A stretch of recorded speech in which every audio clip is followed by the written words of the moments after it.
Okay, both of the units are running about 700 watts. This is fairly typical for during the day when they're maintaining the current temperature.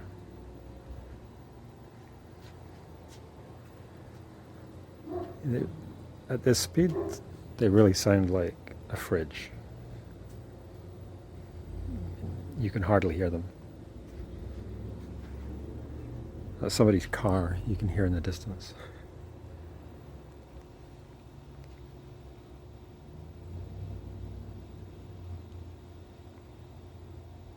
You can go closer if you like.